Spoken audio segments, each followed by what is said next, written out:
How's it going, guys? My name is Zach with the Movie Castle, and today we're going to be talking about Creepshow, the TV show. This is Season 3, Episode 2, entitled Skeletons in the Closet and Familiar.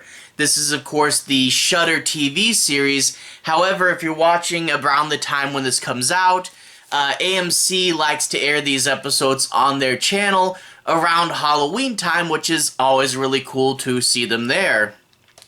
The first story, Skeletons in the Closet, is directed by Greg Nicotero, who is also the series creator and also has a story credit here, and stars James Remar. In this story, there's this horror movie prop museum that's about to show their new show, real human skeletons used as horror movie props, these skeletons in the closet. However, a rival collector shows up and points out the museum has some more metaphorical skeletons in their closet. The second one, Familiar, directed by Lynch and stars Bachelor, you get this couple who, after a night of drinking, goes to see a fortune teller, and while the fortune teller is talking this big, nice, fluffy fortune to the wife, he hands the husband a note under the table, and the note says, "Something bad followed you in here." And of course, the husband does find out that he is indeed haunted, and the fortune teller guy gives him a very specific ritual to follow. However, the supernatural entity is a bit of a trickster, so he has to be very careful he doesn't mess this up. Overall, a pretty fun episode, and definitely a step up from last week's. I do have to say, with the Skeletons in the Closet episode, really, why wasn't this the Season 3 premiere? Did AMC air the episodes out of order or something? I don't know, but really, Skeletons in the Closet is such a big celebration of horror, really just fun, goofy, over-the-top stuff. It's what Creepshow's really known for, and yet the Season 3 premiere was that really slow story about flowers? What's up with that? You put your best foot forward for a premiere, and Skeletons in the Closet really has season premiere written all over it. Now, that being said, it is pretty cheesy, and for some people it will definitely be too cheesy, and even though it does pile on the cheese pretty high, super enjoyable. The museum's full of what's probably a bunch of real horror props, a ton of Easter eggs and things to see. Overall, yeah, it's cheesy, but I don't care. It's really fun, you know? So that one's really good. The second episode, Familiar, definitely kind of overshadowed by the big loud noise of the first one. Maybe they should have paired this with a quieter episode so it didn't get lost in the shadows of a really big story. But that being said, Familiar's pretty cool, but I don't know, this may be me just being way too much of a particular nerd, but the thing with Familiar is it really does feel more like a Dark Side episode than it does a Creepshow episode, and I know that that's kind of being a little particular, but the thing is, it didn't really have that big, over-the-top, cartoony Creepshow feel, and it really felt like it wanted to be a smaller, grungier horror story, which is much more Tales from the Dark Side than it is Creepshow, and they did kind of have to force in the comic booky moments at times. But yeah, it's a pretty classic anthology horror story. You gotta do this, you gotta do it right, don't let the spirit trick you. And it's pretty fun, but yeah, and not as big and over the top as the story before it, but for a nice little story, it's a nice little story, you know? So overall, I liked both of them. Definitely a step up from the last episode, so I am definitely looking forward to the rest of Season 3. Overall, some cool stuff. Without further ado, let's talk about the specifics. Without further ado, let's talk about the specific episodes in a little bit more detail. I'll be talking a little bit about their plots, but I won't be doing any major spoilers. I'll break down the plots a little bit, but I won't be talking about the endings. Nothing like that. So anyway, story number 1, Skeletons in the Closet. We open up with this horror movie museum.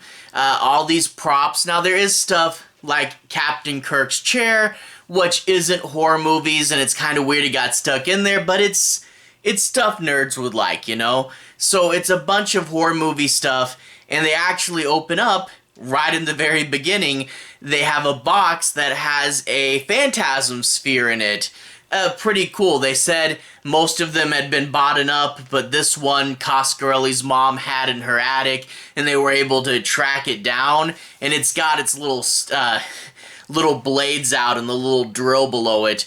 Overall, always cool to see the phantasm sphere. Although that being said, when I saw the ball in the trailer, because it was included in the trailer for all of season 3, I was thinking we were going to get a full Phantasm episode. Last season, we got a full Evil Dead episode, Public Television of the Dead. And I was thinking this season, we'd get a whole episode based on Phantasm. And sadly, that's not the case. It's always good to see the ball, and it does get a few moments to shine here. But that being said, sadly, not a whole Phantasm episode. Anyway, after that, we get some kids who are messing around, touching things in the museum they're not supposed to, and the girlfriend character will go up to them and say, hey, stop that, you're not supposed to touch the exhibits. And we, of course, see that these people aren't really big horror fans. They say Psycho, and they'll be referring to the Vince Vaughn one, you know, gags like that. And then the owner of the museum steps out from the back and starts explaining the museum and its history. And yeah, these two are super big nerds. You know how I said this episode was really cheesy? These two characters are pretty cheesy as well. A ton of references, and some of them are on the nose. And like, you know, when they say things like spoiler alert in real life, that does kind of seem a little weird. And, you know, for the most part, it's cheesy, but whatever. Have fun with it, right? That being said, there was parts like later on when the drama got more serious.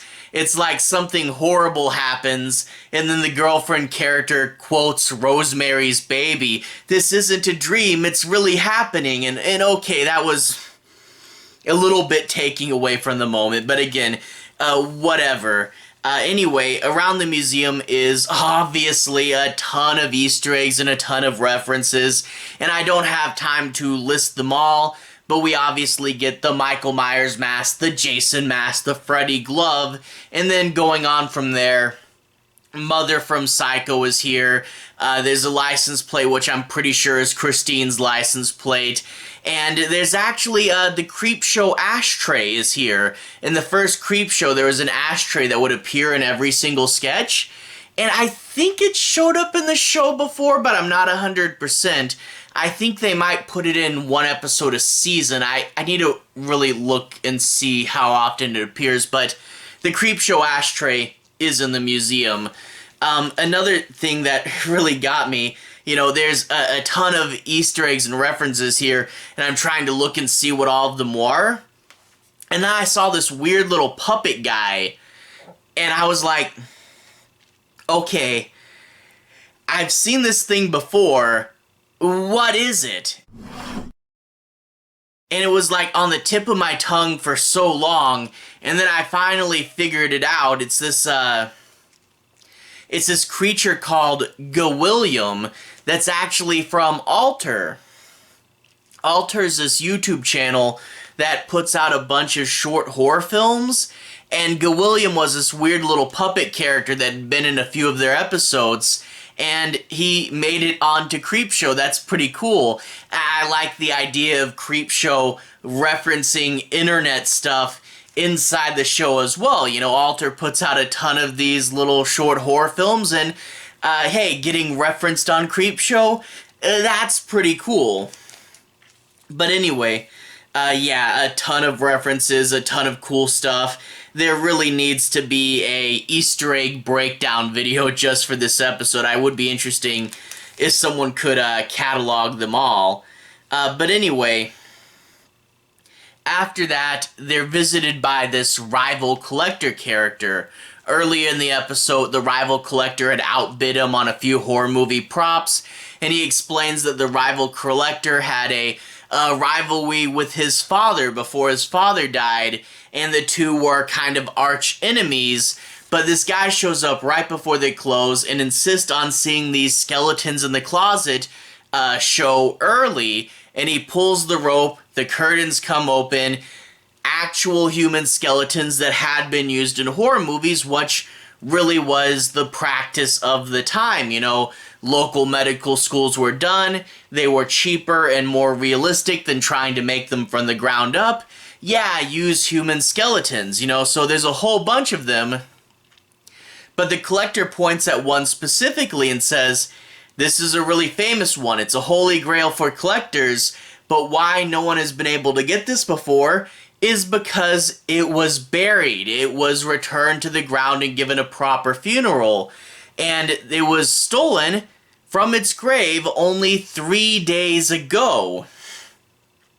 Which makes you wonder how he thought he was going to get away with this. You know, that's way too hot to be put on display right now. Usually, if you were to get something in this manner, you'd have to wait till a bunch of time had passed, you know, and not really just, you know, display it in your place of business 3 days later.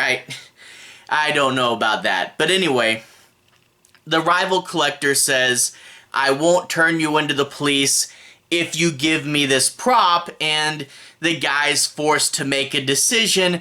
Does he give in to his rival? Does he give in to his father's arch enemy? And from there, classic anthology horror backstabbing and betrayal with some fun twist. And I won't go into how this episode ends. Obviously, I said no spoilers.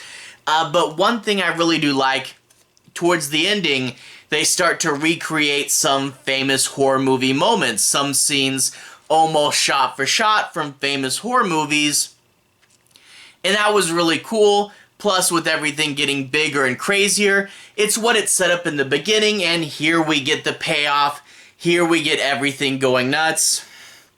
Really, I like the insanity of the ending there. So, yeah, there's some cool stuff. Obviously, like I said earlier, sometimes the cheese gets piled on a little too high at moments. And there is also, how did he think he would get away with just displaying stolen property? And there's also something the girlfriend complains about, and they even say this in the episode, how are you complaining about this when this literally just happened?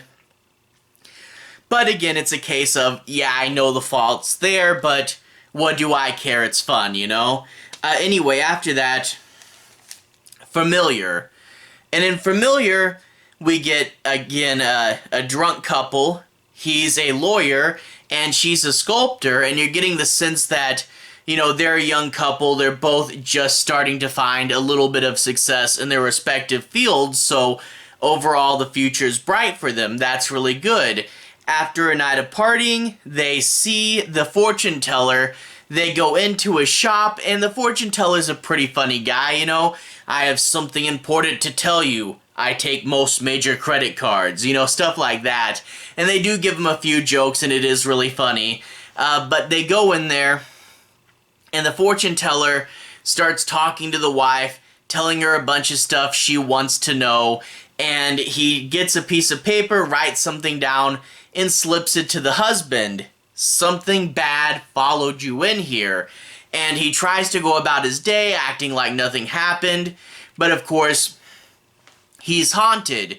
You get things like he's in his office, he looks away, looks back, and all his chairs and stuff are stacked on his desk, just like in Poltergeist, you know? So he goes back to the fortune teller, and the fortune teller says, there's a very specific ritual you have to do this exactly, and you can stop the evil entity. Well, of course, the evil entity is a bit of a trickster. It can do a little bit of mimicking. How do you know you've gotten this ritual right? And overall, a pretty cool one. Now, that being said, when your last story, you literally have the ball from Phantasm flying around, it's really hard to top that, and I do kind of wish they had paired this with a quieter story so it wasn't as overshadowed. But what I had hinted at earlier, this really does feel more like Tales from the Dark Side than it does Creepshow. And I know that's a weird distinction to make, because Creepshow, the original movies, a lot of the people that made that would go on to work on Tales from the Dark Side, but the two are pretty different. In particular, Creepshow, they didn't have the budget to do... Dark Side didn't really have the budget to do as many creatures and crazy over-the-top special effects as Creepshow did. So when you got to Dark Side, the stories were a little more toned down. You saw things like limited number of sets and limited number of characters, much like in this Familiar segment. But they were also a little darker. They were a little grittier. It was like the Twilight Zone, but a lot darker and grittier, you know? And that really does have more of the feel, you know? Familiar really does feel like it should have been the Dark Side, you know? And the thing with this is they had to kind of force the Creepshow feel into it a little bit. You know, they had to make the fortune teller really funny. When he's setting up the trap, they do the comic book section, you know? And then even things like the creature, they show the creature a lot more and a lot earlier than you think they would, because they're going for that more over-the-top comic booky style. And the thing is, this is already a pretty low-key story. They really should have just stayed with that and emphasized that and let it be the creepy, grungy little story that it kind of wanted to be. But the thing is, it's Creepshow. You have to go big, you have to show the monsters, you have to do all that stuff, you know? And that's the thing is, anthology shows variety, anything can happen. But that being said, all the different anthology shows really do have their own feel. A Twilight Zone story doesn't necessarily feel like a Tales from the Crypt story, you know? So, yeah, this one, really more Tales from the Dark Side than Creepshow. It really kind of wanted to be lower key and grungier, and it didn't necessarily want to do this comic book stuff. But that being said, it fits well enough. It really is a cool classic anthology horror story. Don't mess up the ritual. I mean, that's a classic thing. Don't mess up the ritual. Don't let the ghost trick you. Overall, it's cool, but again, it kind of gets overshadowed by the previous story, so it's fine. It's just not the biggest, most intense thing ever, but I don't know if it has to be. Overall, it's good. It's just, you know, a little on the quieter side. Anyway, I did like them both, though. So yeah, overall, I think this episode is a step up from the last one. The last episode just had some really annoying problems, and this one we open up with a fun, crazy, intense episode, and the next one's good too, but definitely a B-side, so overall I really did like it. And anyway, definitely looking forward to, I think this one is a full 6, season 2 is 5, but I think this is a full 6, so we got 4 more episodes, and I am really looking forward to the rest of them. Anyway, to everyone who's watched so far, thank you for watching. To everyone who's liked and subscribed, thank you. You really are helping the channel out. I'll leave a relevant playlist on the bottom. This should be my Creepshow playlist. I've reviewed all the past episodes there, so Season 1, Season 2, Animated Special, Holiday Special, and 3-1. Anyway, if you guys want to see more, Creepshow playlist there. Anyway, have a good day. I'll see you guys again very, very soon. Creepshow playlist on the bottom. Have a good day now.